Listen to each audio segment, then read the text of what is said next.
You know, there's a couple of great sayings that resonate with me and did way back. That there's a great one that says, "Fear keeps people ordinary."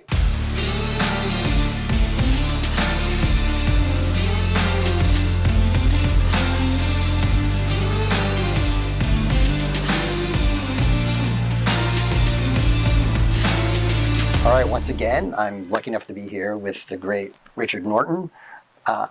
Let's talk about dare to participate. It's something very important to you. Why, how, dare to participate? I think that term came out of, which is, I think, quite a common thing people read about, is fear.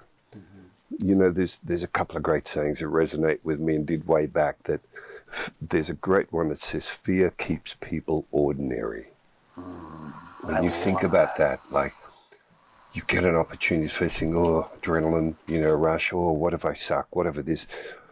You'll rationalize any excuse to not actually have to confront that fear. So it keeps you ordinary, rather than saying, okay, yes, wake the spirit up and then let's jump in the deep end and then figure out how to do it. Because, there's other great ones that if you're not uncomfortable, you're not growing. There's no growth without discomfort. So a lot of that comes from that customer I use. He's saying, I don't know whether it was his, which I also love, where he talks about fear is a friend of extraordinary people. Like, you've heard stories of Mike Tyson vomiting before a match. Yes. You don't see that in the ring. You think, oh, how'd you like to be that confident? You don't see the 10 minutes before that fear. And you think about that vomiting, there'd be every reason for anybody normally to just go, oh, fuck it, I'm not going to do that. It's too hard. It expects too much of me. And yet someone like Mike will still get in that ring and be the wrecking balls that he is. Or musicians, right? You've been around musicians. You don't, they go out there, they're these great famous performers, and you hear stories like, oh, I have stage fright, right? No, we were talking about James. Harley Simon used to be scared shitless before she walked down on stage. Really? Even James, Linda used to have reservations about how she would be. This is where martial arts would help. With James, I'd set up a punching bag in the dressing room, get him to work off a bit of adrenaline, which we know is a result of the old fight or flight, right, or fear of, a certain sort of event coming up. And it would help just settle them and get them on. But the point being that, as you can see, once they're on stage, that's what they do, Right. But it's the pre-fight that you've got to deal with.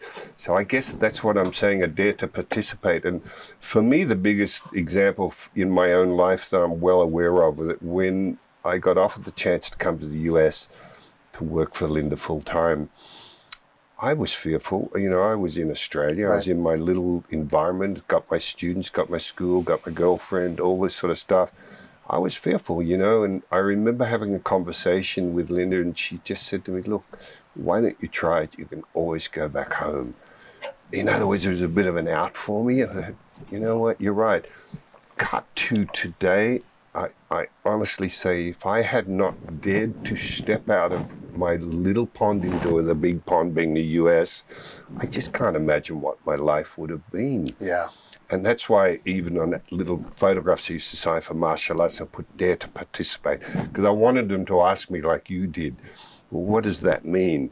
And maybe give them that little spring that step, you know what, an opportunity presents itself. What's the worst that can happen, Yeah.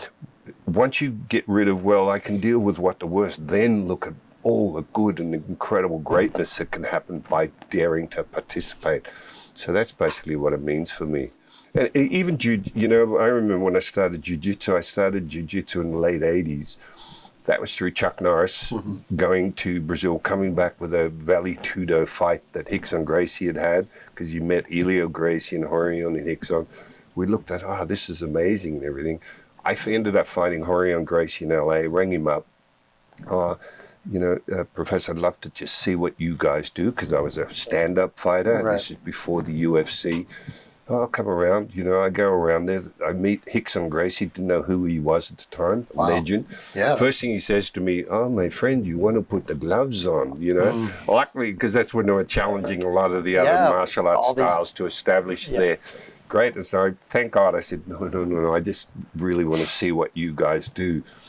Hence a new journey of 35 years plus of jiu-jitsu through daring to actually get on the mat in an arena in an area that I had no knowledge, because my first lesson was sitting on Hoist Gracie, who was still just a kid. Wow. And trying to get him off. And I sat on him at what we call the mountain, try and stay there.